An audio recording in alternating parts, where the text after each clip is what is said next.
Alô, amigos, bem-vindos ao Gente que Fala ao vivo, de meio-dia a 1 pela Rádio Trianon, AM 740 São Paulo, Rádio Universal, AM 810 Santos e AltV, www.altv.com.br, com reapresentação 6 horas da tarde. Estamos também na TV Guarulhos, canal 20 UHF, canal 3 da NET, em Guarulhos, 11h30 da noite. Visite o nosso blog, gentequefala.com.br, nossa fanpage, Facebook/programa Gente que Fala.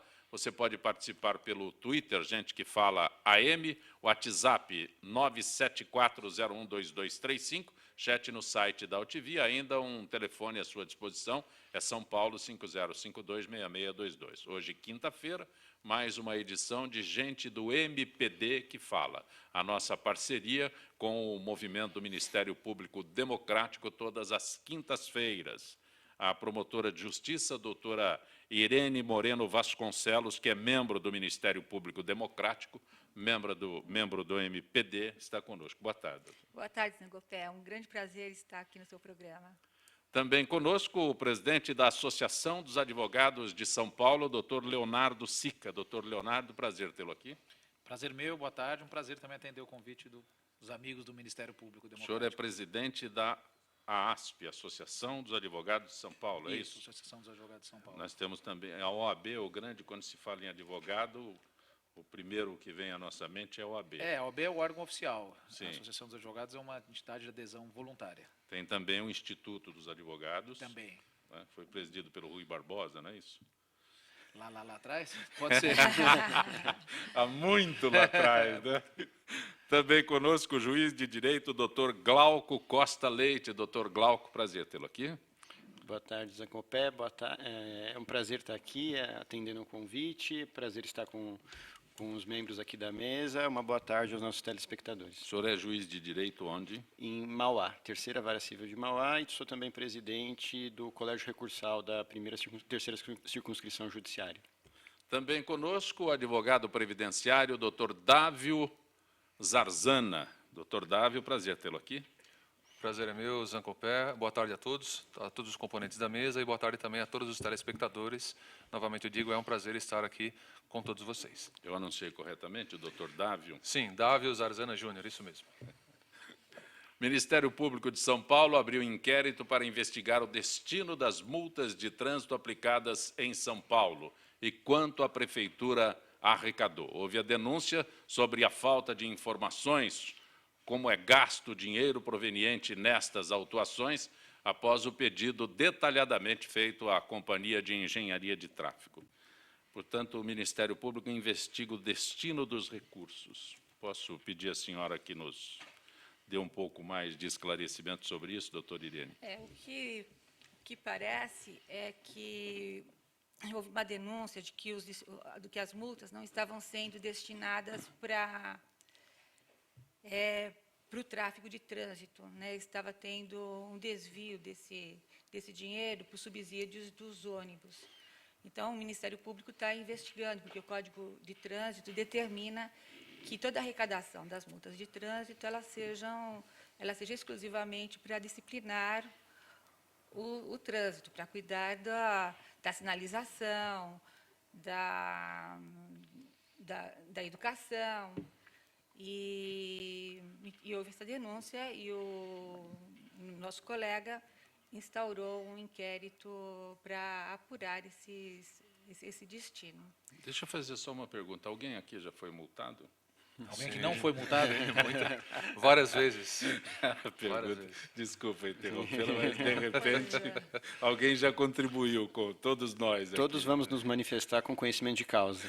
Aliás, aqui em Moema, aqueles que vieram ao programa, aqui em Moema nós estamos em Ibirapuera, estúdio da AltV, o estúdio da Trianon é na Avenida Paulista, mas o estúdio da AltV é aqui em Ibirapuera, Moema, e a Moema agora, as ruas de Moema, limite de trânsito, limite de velocidade é de 40 km por hora. Então, eu contribuo porque fui multado, estava a 41 km por hora, recebi lá, bonitinho, 41 km por hora. Então, eu estou dentro desses que contribuíram. Que contribuem, né? Zancopé, mas acho que até 10% você pode, de excesso de velocidade, você tem direito a recorrer. Você Então, mas acredita nisso? não sei sobre isso. Eu acho que eu também já fui muitas vezes multada e acho que a finalidade da multa é educar, não é assim, não é arrecadar tributos ou fazer arrecadação, né? Então, o que eu acho é que seria melhor se nós fôssemos menos multados e mais orientados, né? Orientação não existe. Agora, Doutor uma Otávio, coisa, doutor. uma coisa que me chama a atenção, não houve uma denúncia de que estariam havendo metas de multas a serem atingidas pelos populares marronzinhos? A denúncia é mais grave que isso. É mais grave ainda do que isso. Então, eu fico... Não, eu digo, na minha visão, a denúncia é mais grave do que isso, né? Se Sim, sim. o destino Exatamente, dos exatamente. recursos não é esclarecido, você determinar que os agentes de trânsito estabeleçam uma meta e cumpram uma meta, cumpram uma meta. acho que é mais, Eu mais vejo... cabido ainda. Eu vejo uma preocupação muito grande, por exemplo, com aquelas multas que não são as multas corriqueiras. Então, por exemplo, a pessoa que está dirigindo sem as duas mãos do volante. Aí a pessoa, na verdade, de fato está com as duas mãos do volante, mas ele não tira. Mas alguém lavra uma multa dizendo, não, estava sem uma das mãos, ou estava falando no celular. E a pessoa não tem como se defender disso. Qual é o problema disso? Aí aparece aquela questão do direito que nós conhecemos, que é a presunção da veracidade dos atos da administração. Então, você entra com um recurso contra uma multa desse tipo e você não tem como provar. Você apenas diz, não, mas eu não me recordo disso. Quando chega essa denúncia de que um popular marronzinho tem uma meta, aí a coisa complica. Será que a gente não poderia pensar em algum mecanismo judicial, além da atuação do Ministério Público, para que nós pudéssemos, então, enfrentar judicialmente essa questão da meta, ou seja, você descaracterizar várias das multas que foram lavradas contra a sua pessoa, pelo simples fato de que existe esta possibilidade de pessoas estarem multando, não de acordo com a verdade, mas para atender a um interesse que nada tem a ver com a legalidade, um interesse que vem da própria pessoa política. Isso é muito grave, gente. E na linha do que o doutor Dávio comenta, vale lembrar também, até fazer um contraponto, na verdade, né, que nesse momento em que o poder público está quebrado em muitas das esferas, e se sabe que tem uma busca pelo aumento dos valores que ingressam no erário, né, se torna ainda mais suspeita essa alegação que deve, sim, ser investigada. O contraponto apenas que eu faria, que eu acho que vale a reflexão, é no seguinte sentido. É necessário, evidente, que sejam realizados estudos para verificar aonde é possível ou não diminuir a velocidade, mas acho que tem um dado importante, que essa redução de velocidade fez cair em 30% o número de acidentes no período recente. Então, acho que não dá também para ignorar que a redução de velocidade gera um número menor de acidentes, gera um número menor de mortes, um número menor de gasto nos hospitais públicos. Só que, evidente, não dá para dizer, então, vamos reduzir tudo para 20 km por hora de velocidade, que vamos acabar com isso. Mas acho que é importante que sejam feitos estudos, realmente, para verificar, até porque é uma tendência mundial também essa redução de velocidades em grandes vias. Eu acho que o mecanismo está dado na lei, está dado nessa ação do Ministério Público para entender melhor a situação, que é o acesso à informação. Nós temos a lei de acesso à informação, e nós temos aqui uma ação do Ministério Público que está buscando, entre outras coisas, acesso à informação, não sei se com base na lei, nessa lei específica.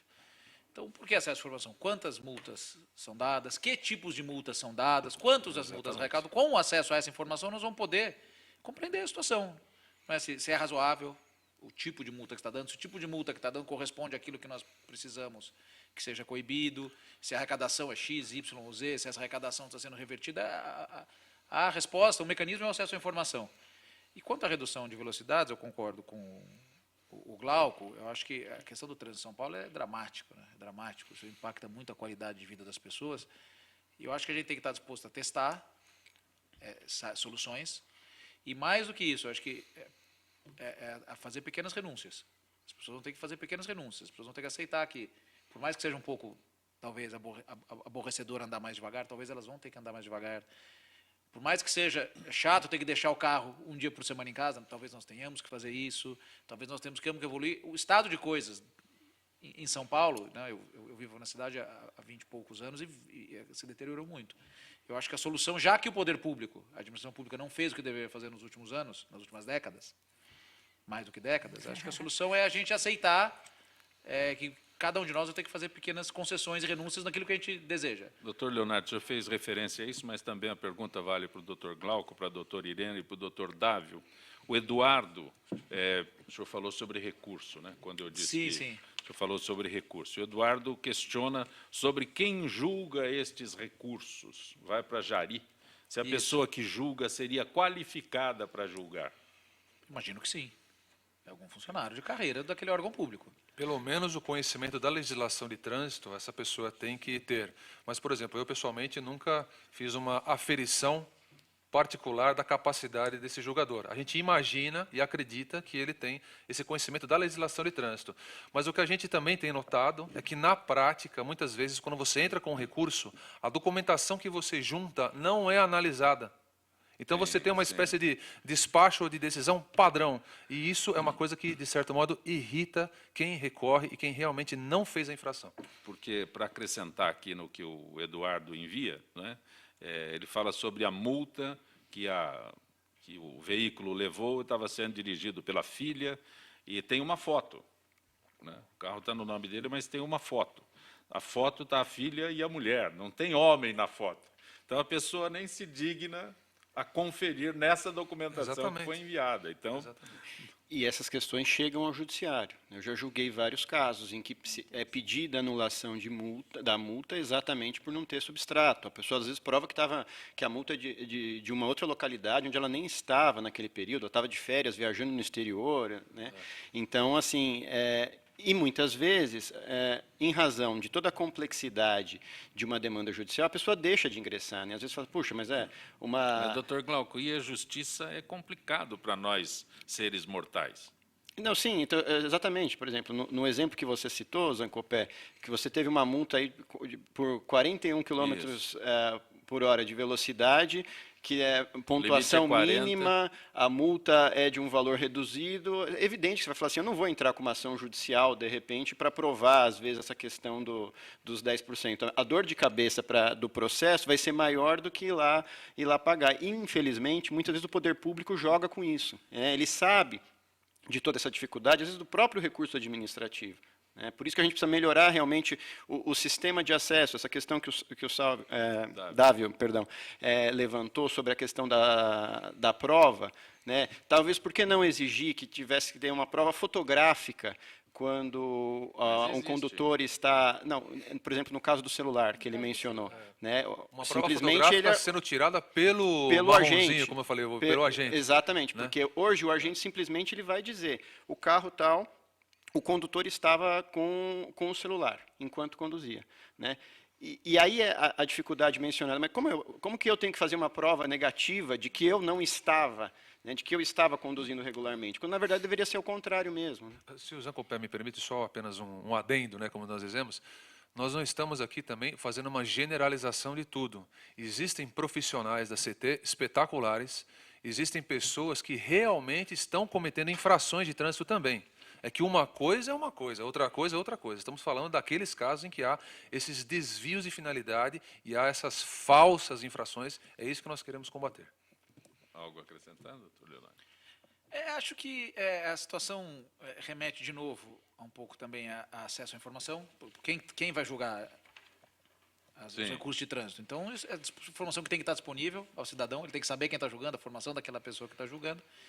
E em relação ao poder discricionário do agente multador, também, infelizmente, a gente que estuda direito, a gente sabe isso, a gente precisa conviver com um pouco de poder discricionário para os agentes de trânsito. Porque se eles tiverem também que fundamentar e comprovar cada atuação de trânsito que eles estão fazendo, eles não multam ninguém. Então, na verdade, a gente tem que... A palavra do servidor público tem fé pública, não é esse o termo? Presunção de Sim, legitimidade. e assim tem que Não é ser. esse o termo? Presunção de Assim tem que ser. legitimidade. Assim tem que ser. É correto, doutor? O princípio ele é correto, mas muitos de nós, da área do direito, nós questionamos isso na prática, porque muitas vezes o princípio é utilizado justamente para um desmando, para uma coisa que, na verdade, é uma presunção, mas essa presunção... É relativa, né? Exatamente. Se houver a prova em contrário, ela tem que ser apresentada. O problema é, às vezes, não dá para você apresentar uma prova naquele momento em que o evento de trânsito ocorreu. No caso do celular. No caso do não celular teria é uma mesmo. coisa... A pessoa Mas não teria que tem. amargar uma injustiça. E o pior não é isso, o pior é a Você pessoa... não tem como discutir isso. Toca no o juízo, celular, é uma discussão inócua. Toca o celular, você pega e desliga. O agente de trânsito viu o momento que você pegou o celular Tá e com o desligou. celular na Ele mão. falou, está com o celular na mão, multou. Eu falei, puxa. Uma outra questão, os smartphones hoje são muito utilizados como GPS. Você pode estar às vezes, parado no farol, digitando o endereço, vai colocar ali o celular para ele simplesmente te orientar, o que não teria nada de ilegal, e você ser autuado exatamente por causa desse momento. Então, talvez hoje, até pela facilidade dos smartphones, da questão da fotografia, talvez não fosse demais exigir uma alteração legislativa para que, nesse tipo de situação, fosse exigida uma prova fotográfica, né, também nesse caso, e não apenas nas questões de velocidade, né, e radar, e rodízio. Outro assunto é sobre servidores públicos que não podem solicitar a reversão de aposentadoria se o prazo de 5 anos tiver sido ultrapassado.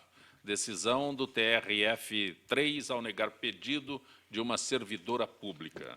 A autora do processo exerceu o cargo de técnica da Receita Federal e pediu a reversão de aposentadoria até 1999, e aí o pedido foi em 2007. O doutor Dávio, que é advogado previdenciário, aqui no caso servidor público, fora da tua especialidade, é aqui? Sim, também nós... Por favor. Então, Aqui a questão, existem diversas questões que podem ser discutidas nesse tema.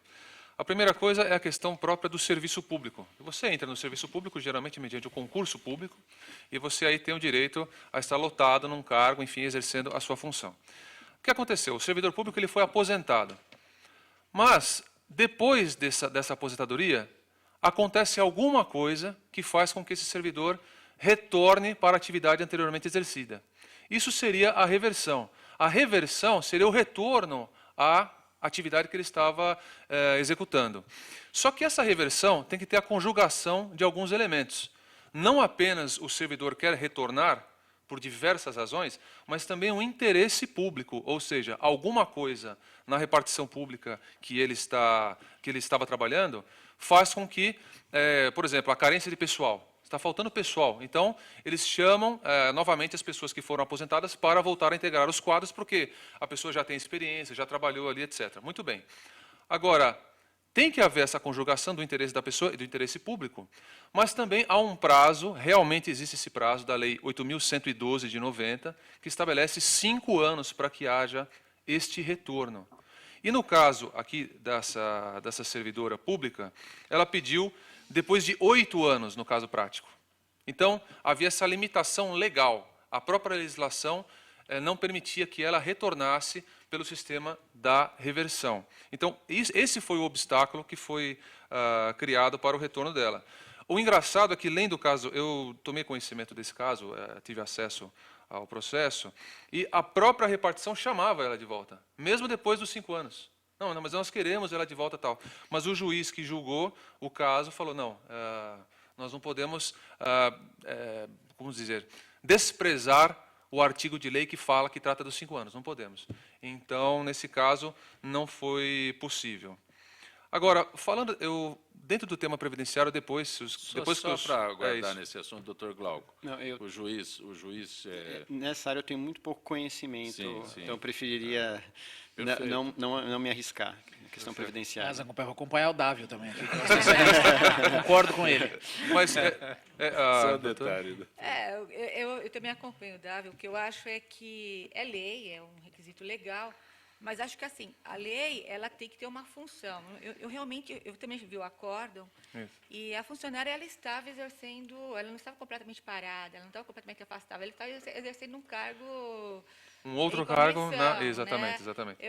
De fato, eu não entendi por que Desculpa. foram tão legalistas. Né? Há uma outra Tão questão, legalistas, por achei exemplo, muito nesse legalista caso, desse também a jeito. questão da aposentadoria por invalidez, por exemplo. Se fosse um caso de aposentadoria por invalidez, ela poderia também pedir caso cessada a invalidez. Mas como ela estava trabalhando, não era essa a hipótese. Ele foi, de certa forma, a gente pode dizer isso sim, que houve uma espécie de legalismo. Se você cotejar, ou se você comparar estes 5 anos com alguns princípios constitucionais, por exemplo. Então, você, enfim, gerais, como da dignidade da pessoa humana, da diminuição da desigualdade entre as categorias sociais, a erradicação da pobreza. Mas o importante é isso, a gente saber que realmente existe essa limitação legal dos 5 anos e realmente ela tinha esse obstáculo para retornar ao serviço público. Agora, se me permite, como a gente está falando de aposentadoria, há um assunto também que não faz parte aqui da nossa pauta, mas apenas para constar, se eu poderia falar alguma coisa sobre a greve dos servidores do INSS. Atinge todo mundo. Porque, na verdade, algumas pessoas perguntam o que acontece. O INSS está em greve. Eu preciso fazer o pedido da minha aposentadoria, só que eu vou na agência e a agência está fechada. Como é que eu faço? Existe a questão do agendamento eletrônico. Então, você faz o agendamento eletrônico de entrada de uma aposentadoria ou de um benefício que você precisa, e esse agendamento está jogando as datas de entrada dos processos administrativos para 2016. Então, você pode hoje, se você já reuniu os requisitos para se aposentar por tempo de contribuição, 35 anos se homem, 30 anos se mulher, em geral, se você já tem os 65 anos de idade se homem ou 60 anos de idade se mulher, se você está numa situação de invalidez, totalmente e permanentemente incapacitado para o trabalho, se você está numa situação que você trabalhou 25 anos, em geral, exposto a agentes agressivos à sua saúde, acima dos níveis legais de tolerância, você reúne essa documentação e você agenda eletronicamente, ou pelo 135 do INSS, o seu pedido hoje.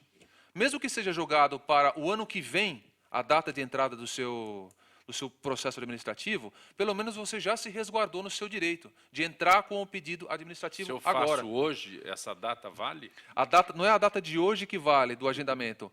No agendamento será designada uma data em 2016, que é a data de entrada. Naquela data que vai começar a correr o seu processo administrativo. Isso é muito importante. Me alonguei só um pouquinho nesse assunto. Isso é muito importante porque são milhares de pessoas que estão passando por essa dificuldade e tem o caso peculiar da pessoa que vai atingir, por exemplo, os 35 anos de contribuição em dezembro. Ele pode agora entrar com agendamento, porque só em 2016 que vai ser dada a entrada no seu processo administrativo. Então, ele já terá em 2016 completados os requisitos para a sua aposentadoria. Então, mesmo que o INSS esteja fechado, você pode pedir a concessão do seu benefício previdenciário eletronicamente, ou pelo telefone 135, ou pelo menos você pode tentar. Porque nesse momento agora, por exemplo, nós não sabemos se a greve está se ampliando cada vez mais, chegando no telefone. Se estão dando a data de 2016, a perspectiva é sombria, doutor Dário. Sim, porque, exatamente. Nós não temos nenhuma previsão, o que se comenta realmente é que pelo menos nós temos aí mais 1 mês ou 2 meses de greve, mas espero que estejamos errados nesse ponto. Se eles já estão dando a data de 2016, o senhor está sendo otimista. E disseram que é interessante para o governo a greve, porque o governo não está gastando com os benefícios e está ajudando, entre aspas, no ajuste fiscal. Meu Deus. Na verdade, é o inverso, porque está penalizando diretamente aquela categoria de pessoas que o governo se comprometeu lá atrás a defender em primeiro lugar. Até por isso, acho que nada impede também que a parte consulte um advogado para que se viabilize o ingresso com alguma ação para que ela não seja prejudicada também por esse fechamento. Sem dúvida, é possível também. Doutor Dário, só esclarece um detalhe aí, todo esse o que o senhor disse aí. Eu ligo hoje e faço o agendamento para 2016. Isso. Você liga e eles lá no INSS estão, que automaticamente estão fazendo isso. 2016. Quer dizer que esta data de hoje, dia 10 de setembro, não significa nada. Não, ela significa que você fez o agendamento e tem que guardar esse comprovante de agendamento. Sim. Porque neste agendamento, que vai ser, provavelmente você, pela internet, você vai ter uma cópia do agendamento. Não, só queria saber a data. Não, essa data do agendamento não. O que vale é a data de entrada do processo administrativo que vai ser designada no agendamento. Acho que sua preocupação seria, a partir de quando eu vou passar a receber um benefício para não ser prejudicado por essa isso. Vai ser da data que vai ser designada no agendamento, não é a mesma do agendamento. E que depois, se concedido, vai retroagir ao período em que foram completados todos os requisitos requisitos para a concessão do Exatamente. benefício da Isso, aposentadoria é que considerar Perfeito. com pagamento exatamente. corrigido. Então, lá na frente ele vai receber, ainda que ele se aposente, por exemplo, agora em outubro, ele faz o agendamento para o ano que vem. Ainda que ele receba dali em diante, ele vai receber esses valores agora corrigidos lá na frente. Pela data que teria Completado o teria período. Isso, completado. mas isso, só uma adendo, isso vai gerar uma discussão judicial, porque o INSS vai dizer que é só a partir da DR, que é lá na frente. Aí, Sim. Exatamente. Aí o juiz, já vi que temos um juiz que será... Acho que eu já antecipei o Exatamente. funcionamento, né? O juiz com Exatamente. sensibilidade, sem dúvida alguma, será muito bom, né? É isso mesmo. A Selma pergunta, né, como é que é? Mas isso é o que o Ministério Público está fazendo. A Selma diz que existe uma indústria de multas em São Paulo, é bom que se investigue para onde está indo o nosso dinheiro, diz a Selma. Exatamente foi isso que nós colocamos aqui, ok, Selma? O Pedro da Lapa, alguém sabe informar quanto o governo do Estado, Estado de São Paulo, arrecada em um ano com multas nas rodovias paulistas? O Pedro da Lapa pergunta. Não sei se alguém aqui teria essa informação, porque não... Muitas informações hoje em dia estão nos portais. No portal Transparência do Governo do Estado, muitas informações, já que muitas vezes a Associação Nacional dos Advogados, a gente procura, a gente encontra. Provavelmente o salário dos nossos dois colegas aqui a gente encontra. As informações, o nível de transparência hoje é maior, nós ainda não criamos o hábito de ir atrás. Parece que a transparência se preocupa só com o salário dos servidores. Mas não confere, não Sim, é? sim, exatamente. Não, eu não vejo nada errado nisso, mas imediatamente, quando se fala em transparência, é o salário do Não, usei servidor. um exemplo. Não, mas Para dizer que, perfeito. se o governo mostra onde está gastando, imagino que ele esteja mostrando como está arrecadando também. Perfeito. Jaime do Jardim Bonfilioli. Doutor Irene, ele provoca a senhora aqui, até dá a impressão que o Ministério Público gosta apenas de investigar quem é oposição ao governo Alckmin. Por que o Ministério Público paulista não investiga que há uma dívida de 200 bilhões de reais em precatórios? Lembrando que nos últimos 20 anos o Estado é governado pelo PSDB, diz o Jaime do Jardim Bonfilioli. O Ministério Público tem alguma coisa nesse sentido? Não, o que eu acho é que a questão dos precatórios é cumprimento de acordo com a lei, né? Não é matéria de investigação, tem uma ordem de pagamento. Sim. Se eu entendi bem o que ele falou. A senhora precisa falar bem. Se eu entendi bem o que ele falou, a questão do precatório ela é uma questão de ordem de execução, né? Então depende da receita, da disponibilidade do dinheiro do governo. Jaime, se tiver precatório, prepare-se para esperar. Para esperar. Doutor Glauco, Fernanda de Guarulhos, como fica a situação política de uma pessoa que se submete a uma operação de mudança de sexo? Pergunta a Fernanda. O senhor pode responder? Situação jurídica. Situação jurídica, né? Não é política, né? É jurídica. Bom, em geral, eu não ainda apreciei nenhum caso semelhante, mas, em geral, ela pode ingressar com uma ação para alterar o seu registro civil, para, enfim, ser recebida na sociedade, juridicamente, como ou uma mulher ou como um homem após realizada a cirurgia.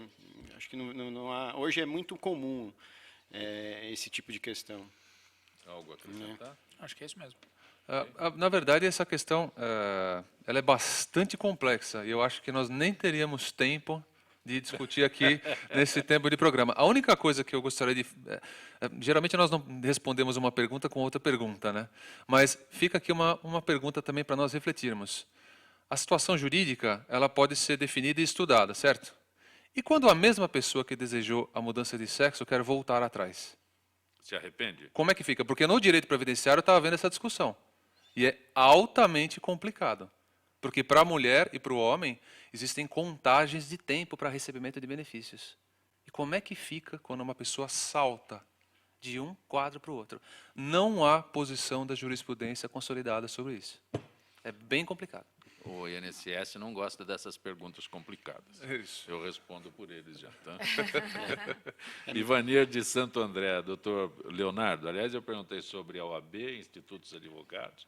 O senhor é presidente da Associação dos Advogados de São Paulo e a Ivanir de Santo André pergunta sobre a atuação do Sindicato dos Advogados de São Paulo. O Sindicato dos Advogados é uma entidade de atuação mais específica, é um sindicato, e que normalmente representa os advogados que trabalham sob regime de CLT, que hoje em dia, na verdade, é uma minoria. Os advogados empregados, Sim. que é uma parcela específica da advocacia. A maioria dos advogados trabalha como profissional liberal ou em sociedade de advogados, como sócio, como proprietário. Então, o sindicato representa os advogados empregados. Ok. Nós estamos com o Gente que Fala, vamos para um intervalo e retornaremos em instantes.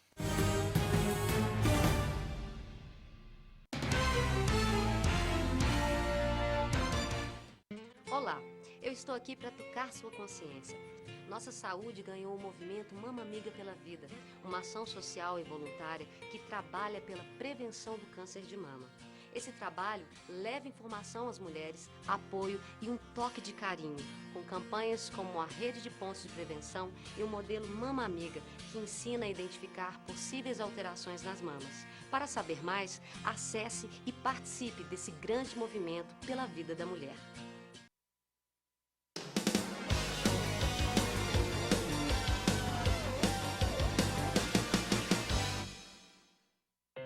Na última década, os transplantes de órgãos cresceram 84%. As cirurgias cresceram 619%. E os atendimentos de urgência cresceram 627%. As doações de sangue precisam acompanhar esse crescimento para atender a milhares de pessoas que dependem da sua solidariedade. Esse gesto está em suas mãos. Seja para quem for, seja um doador. Procure um Hemocentro mais próximo.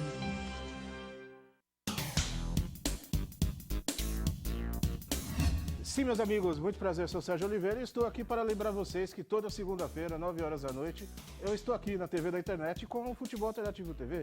Sim, Série D, Série C, Copas Estaduais, as divisões de acesso, tudo aquilo que nenhum outro programa esportivo fala, tem a coragem, a capacidade de falar, nós falamos aqui na TV. Toda segunda, 9 horas da noite, só aqui na TV da internet.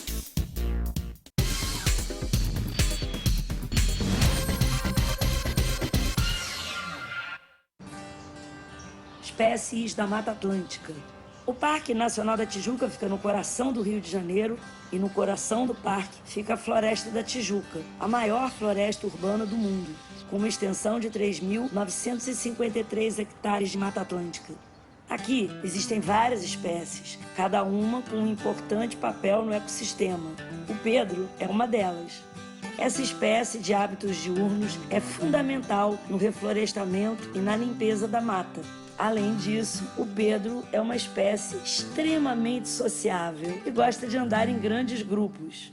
Esse programa foi criado para dar oportunidade aos visitantes a conhecer melhor o parque, participar da manutenção de trilhas do parque e criar uma consciência ambiental nos visitantes que vêm aqui no parque. E passar a questão da sustentabilidade, se preservar para gerações futuras. As atividades principais são a manutenção de trilhas, que consiste basicamente na colocação de placas, a retirada de resíduos das trilhas, orientação aos visitantes, plantação de mudas, de espécies nativas. São várias atividades que fazemos aqui dentro do programa voluntariado que melhoram a condição das trilhas para os visitantes do parque. Espécies como a do Pedro são essenciais para manter o equilíbrio da Mata Atlântica. E você, a sua espécie já está catalogada? Acesse gpsmataatlântica.org.br e mostre como a sua espécie protege a Mata Atlântica.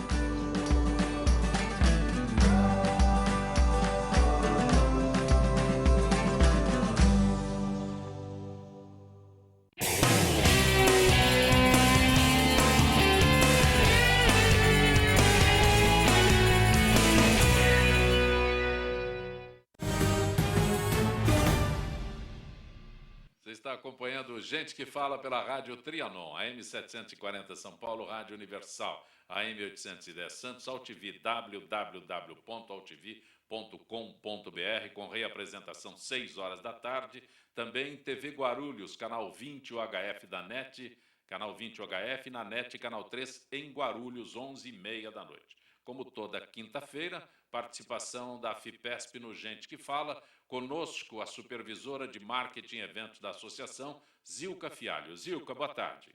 tarde, Zacopé. Boa tarde, ouvintes e debatedores do Gente que Fala. Zilka, vamos falar que a Associação dos Funcionários Públicos do Estado de São Paulo apresenta o resultado do Programa Interno de Incentivo à Qualidade, do qual participaram suas 14 unidades de lazer. Zilka, como esse programa foi criado? O Programa de Incentivo à Qualidade foi desenvolvido no início do ano de 2015, observando certas regras que devem ser obedecidas pelas unidades de lazer, como metodologia de trabalho. A ideia surgiu também para incentivar os profissionais a atingir padrões superiores na realização das suas atividades.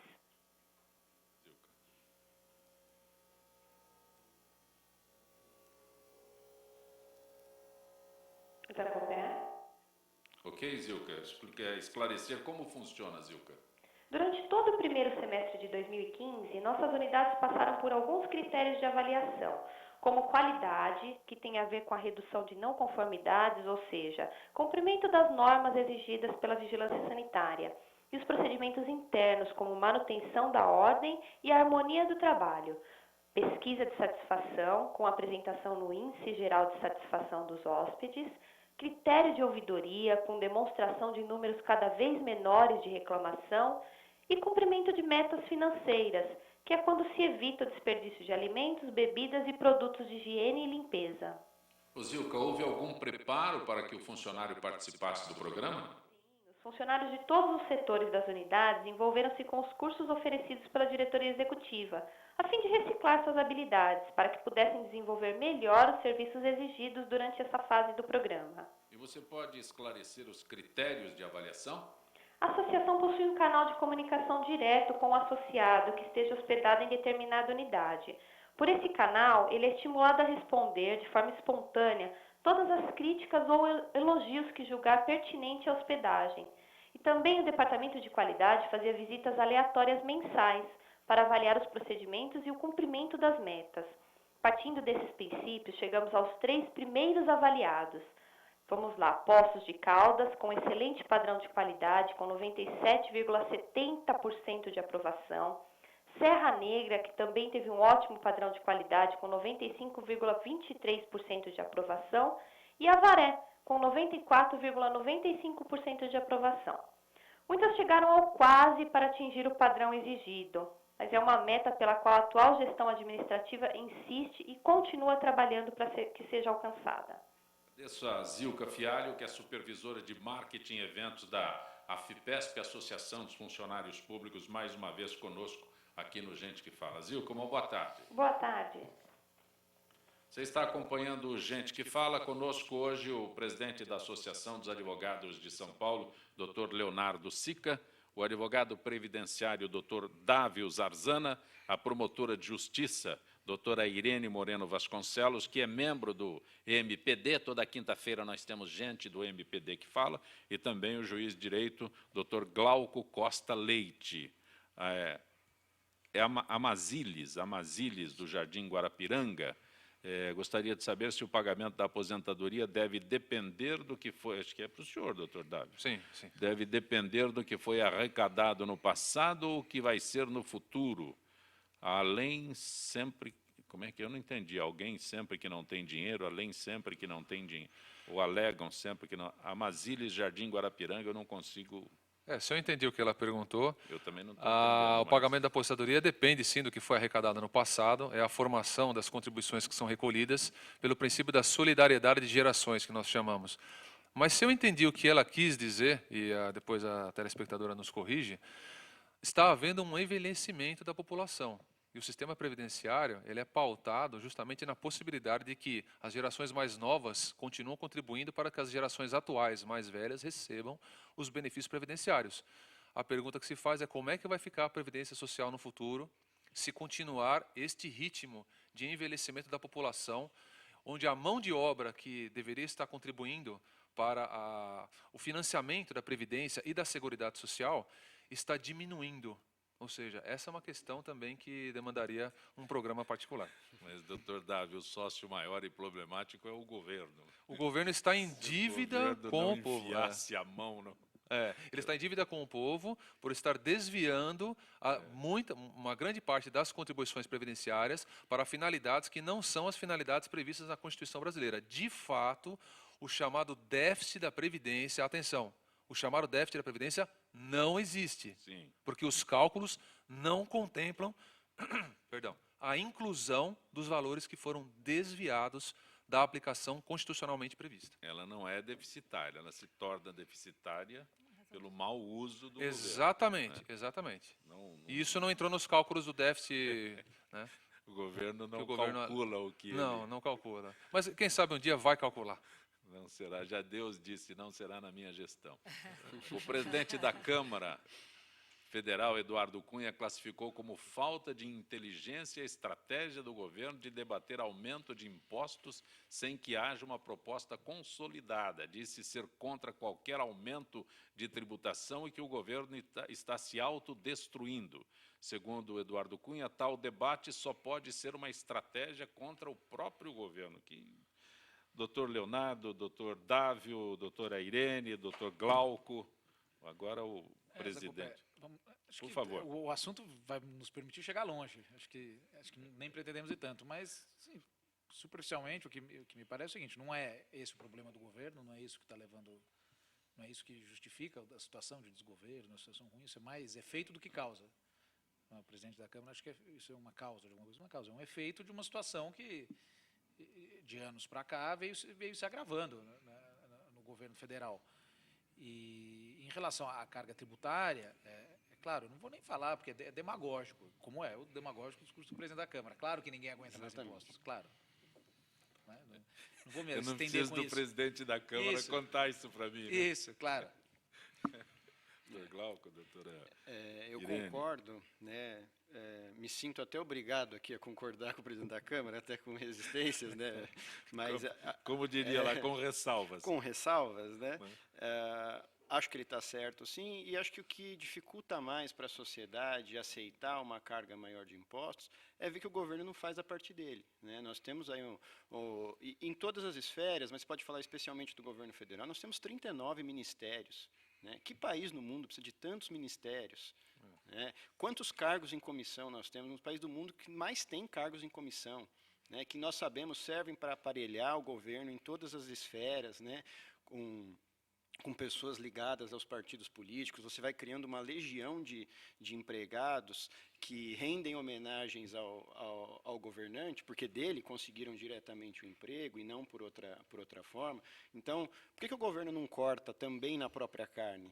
Né? Por que ele quer transferir, às vezes, a conta só para o outro lado, né? Para o setor privado? Né? Então, tem que olhar também, temos que olhar os dois lados aí da Eu questão. costumo dizer aqui, o governo anunciou que vai cortar.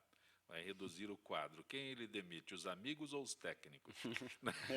Exatamente. Eu acho que o Eduardo Cunha aponta uma insegurança mesmo do governo, que não tem nem objetividade nas ideias de majorar algum tributo para aumentar a arrecadação, né?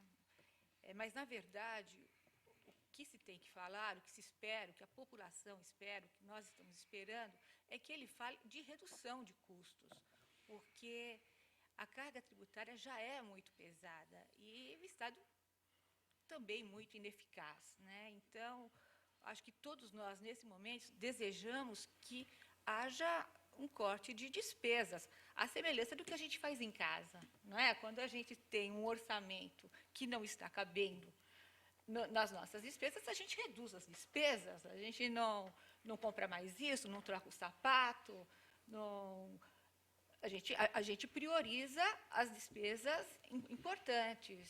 Eu acho que é isso que nós estamos esperando do governo nesse momento de aflição. Doutor Dávio. Olha, o que o povo recebeu com essa notícia foi exatamente a seguinte leitura. O governo dizendo para o povo, olha, nós roubamos e você paga a conta. Nós subtraímos o dinheiro e agora você, meu amigo, minha amiga, brasileiros e brasileiras, você agora vai pagar a conta, vocês vão pagar a conta, tá certo? Não tem importância, tem um mensalão, tem um petrolão, e agora vocês que vão, depois de toda essa roubalheira que nós fizemos, agora com essa patuscada que está gerando todos esses problemas, mas não tem importância, você trabalhador honesto é que vai pagar a conta. Quer dizer, esse é o absurdo dos absurdos, né? Como é que o povo vai ser condenado a pagar mais impostos por coisas que são erros e crimes cometidos pelo governo? E um telespectador até falou, por que não falar do PSDB ao invés de falar do PT? Mas é independente, essa que é a questão. Não é o partido, não é este ou aquele partido, é a corrupção. Independentemente de onde vem, de quem vem. É isso que tem que ser combatido e é isso que nós estamos Corrupção combatendo. não tem legenda. Exatamente. A corrupção em si não tem legenda. É bem verdade que a questão que está envolvendo o partido do governo tem um outro viés, que não existe, pelo menos não declaradamente, com outros partidos. Que é a questão, depois o telespectador e o ouvinte da rádio, faça a sua investigação pessoal. É uma coisa chamada Foro de São Paulo. Isso é uma outra coisa. Uma organização supranacional que envolve diversos países da América Central e do Sul, que tem por objetivo declarado, documentado em atas, de que nunca mais haja um governo nos países do Mercosul que não seja de esquerda. Nunca mais. Isso está sendo posto em prática neste exato momento. Procure na internet depois. O Foro de São Paulo, as atas do Foro de São Paulo. A coisa é extremamente grave. É como alguns radialistas chamam de é o projeto maligno de poder, é o projeto totalitário de poder. Realmente o governo tem uma coisa que é altamente perniciosa para o Brasil e está sendo posta em prática nesse exato momento. Investigue você por conta própria. Doutor Irene, o Ministério Público está investigando todas essas denúncias sobre São Paulo? Não, o não Estado tenho de nenhum São Paulo. conhecimento Não, desse. Eu sei, mas... Não é a tua área, mas o Ministério não é minha Público área. está Do Foro de São investigando Paulo? sobre São Paulo, as denúncias do... Aqui é Transalão que se deu o nome, né? Então está sendo investigado. Dessa união dos países... Não, outro assunto. Não, mas o que corrupção você- em geral. Mas o que Ele você diz a está corrupção falando em é geral. sobre isso, não é isso? Sim, É o que sim. ele falou. Não, mas eu mudei o assunto aqui, entendi. porque a pergunta era exatamente que ele citou, né, o doutor Dávio fez referência de novo, né, sobre investigações do partido de São Paulo.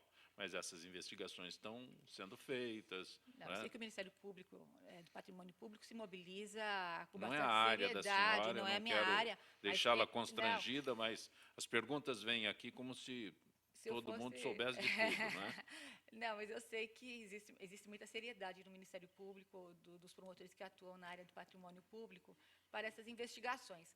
Mas o que eu entendi é que o Davi falava de uma outra sim. coisa. Não, tudo bem. Eu É que acho eu falei de isso- uma coisa de um sobre- tamanho exatamente maior. sobre É que eu isso entendi não que sei. o senhor Zancopé, ele restringiu o limite para saber se justamente na área sua ou dos seus colegas também está havendo uma permanência de espírito investigativo contra a corrupção. Seria mais ou menos isso. Perfeito. Corrupção, com certeza. Com certeza, né? Um fiscal do Imposto de Circulação sobre Mercadorias, o ICMS, fechou acordo de delação premiada com o Ministério Público Estadual de São Paulo. Faz parte de um esquema de corrupção descoberto dentro da Secretaria Estadual da Fazenda e foi preso em julho, juntamente com outros 6 agentes. O suspeito decidiu colaborar com as investigações em troca de benefícios da Justiça, como redução de pena em caso de condenação. Doutor Glauco, especificamente, o senhor que é juiz, delação hoje é um termo maravilhoso. Tá né? na Todo ordem, mundo- tá na tá ordem do dia. primeiro item da pauta. Eu fico muito feliz, inclusive, porque a sociedade passa a ser mais simpática à delação. Vários casos estão sendo descobertos a partir de delação premiada. Essa própria questão do ICMS aqui, né, veio a partir de uma delação do Alberto Youssef, né, na própria Lava Jato. Né? E, nesse sentido, eu lamento muito até, na semana passada, que tivemos a declaração do senhor Marcelo Odebrecht,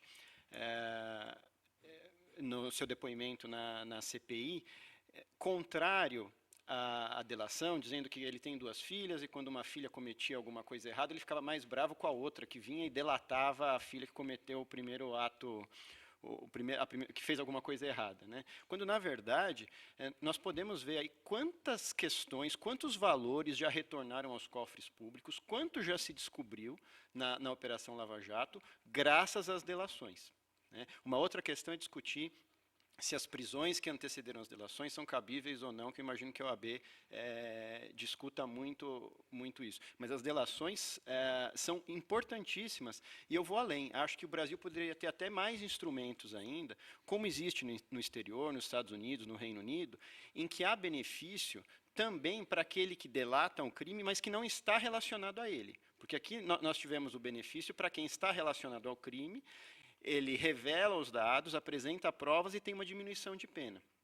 Nesses outros países, as pessoas que trazem esses fatos e comprovam, mesmo que não tenham nenhuma relação com ele, podem até, inclusive, receber pecuniariamente valores que voltaram para os cofres públicos. Então, esse é um incentivo que você teria, por exemplo, hoje, de funcionários públicos e nas empresas, para revelar esses atos de corrupção. E que hoje não ocorre, é evidente, né, porque a pessoa tem medo, né, de perder o emprego, até quanto à sua própria integridade física e de sua família, quando a gente percebe as raízes que tem esses casos, né, até onde eles vão. O doutor Leonardo e o doutor Dávio são advogados, né, poupando a doutora Irene, que é promotora, né? Mas, no caso de vocês, advogados, a visão sobre essa delação premiada. Zancopa, eu acho que, num momento grave que a gente vive, estabelecer uma premissa que eu acho que a gente tem que tomar cuidado com panaceias e monstros. Acho que não existem panaceias, nem tão poucos monstros. Né? Então, a delação premiada não vai salvar o país. Também não acho que os comunistas estão por aí para comer criancinhas soltas na rua. Nenhum problema, nem outro. A gente tem que procurar o caminho do meio. Né? Delação premiada é um instituto legal, previsto na nossa legislação há muito tempo, que contempla um fato da vida real. As pessoas colaboram ou não colaboram. As pessoas confessam ou não confessam. Então, a gente teria que realmente dar um tratamento legal para isso no Brasil. Isso de 10, 15 anos para trás, para hoje, isso ocorreu. A gente não tinha esse instituto antes, o que desestimulava a colaboração. Então, é um impulso natural de alguns colaborar, assim como daqueles que não colaborar também. Então, a gente tem que tomar cuidado para não estabelecer, né, também uma nação de delatores. Aqueles que delatam estão certos, aqueles que não delatam estão errados. Quem não delata é culpado. Isso, exatamente. Presumir isso também, até porque a gente tem o direito de defesa, que pode ser exercido de várias maneiras, uma delas usando da delação. Não pode ser uma panaceia pelo seguinte, a delação é um meio de prova. Você prova que uma pessoa cometeu um crime de várias outras maneiras, preferencialmente não por uma delação, preferencialmente por outros meios. Quando eu comecei a advogar, 20 anos atrás, não se falava em delação, mas falava-se chamada do Corréu. Quando o Corréu chamava o outro juiz. O Corréu apontava, ele também fez isso comigo.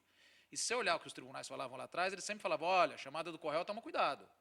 Porque a pessoa que está sendo acusada, ela tem vários motivos para acusar a outra também. Né? Repartir o peso, distribuir o foco da acusação. Então, os tribunais sempre diziam isso quando o termo era chamada do Corréu. Eles falavam, tome cuidado com a chamada do Corréu. A gente tem que continuar tendo o mesmo cuidado que os tribunais davam lá atrás para a chamada do Corréu. A delação premiada. Me assusta muito uma investigação que contenha 18, 20 delações. Isso foge à normalidade. Foge à normalidade. 30 delações dentro de uma investigação. Isso foge a um padrão. Mas, doutor Leonardo, os padrões não são normais no momento.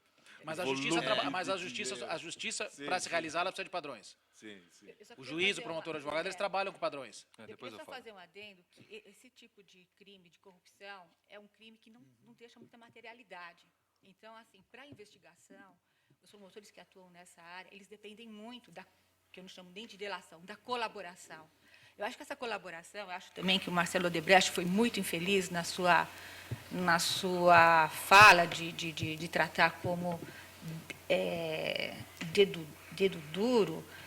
Ela é reparadora. A pessoa, quando ela conta, olha, o que aconteceu? Quando ela conta, é a oportunidade que ela tem, não só de ajudar nas investigações, mas também de colocar as coisas de volta nos seus lugares. Às vezes, por vezes.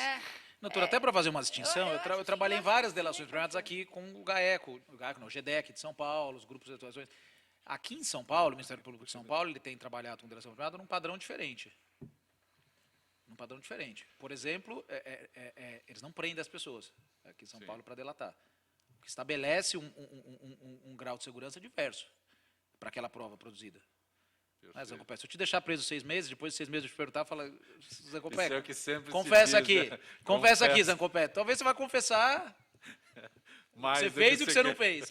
Doutor Dávio. Não, apenas para comentar, eu concordo com o presidente da ASP quando ele fala que quando existe a delação premiada tem que também haver a preservação do princípio do direito de defesa, porque é um princípio constitucional. Isso é uma coisa fundamental. Por outro lado, é muito bom saber que pessoas que estão sabendo da verdade se dispõem a dizer essa verdade. Para a investigação da fonte da corrupção, exatamente como a doutora disse, é muito complicado. Muitas vezes, se você não tem a delação premiada, você chegar às fontes e aos problemas que geraram esses eventos. Então, quer dizer, uma coisa, até um conhecido nosso do direito, o doutor Ives Gandra, ele diz isso, quer dizer, que independentemente do fato da delação premiada estar servindo para a descoberta dos casos de corrupção, não pode ser esquecido também o direito de defesa, ainda que essa defesa seja uma defesa que não vá gerar frutos para aquele que está sendo defendido, mas o direito à defesa, sim. Agora, só para pegar um gancho rápido, sobre a questão, eu achei engraçada essa expressão, a gente utiliza muito nos nossos debates, que o comunismo realmente não está por aí comendo criancinhas. Isso não isto.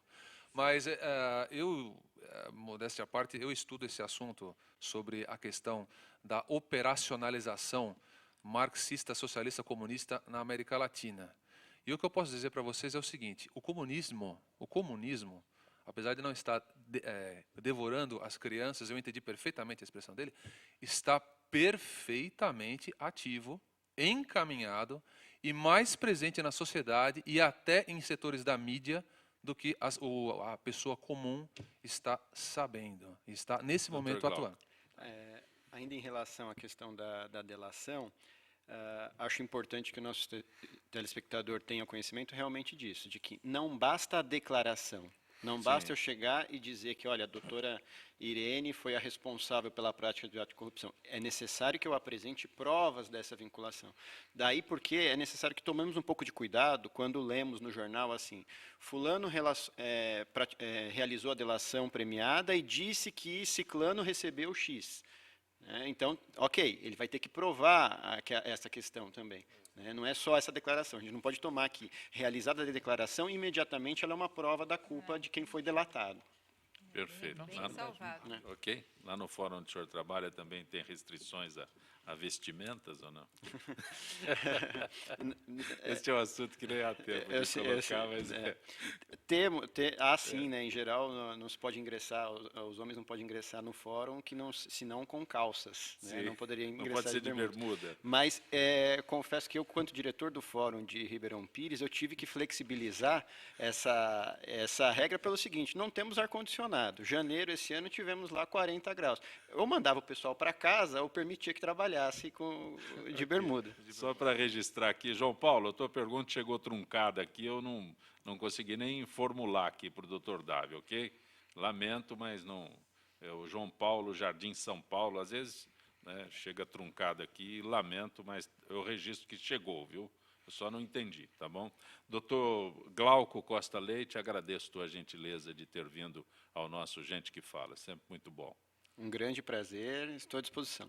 Doutor Leonardo Sica, que é presidente da Associação dos Advogados de São Paulo. Muito bom tê-lo aqui. Eu que agradeço ao Ministério Público Democrático, ao convite e ao Zancopé pela nossa mediação.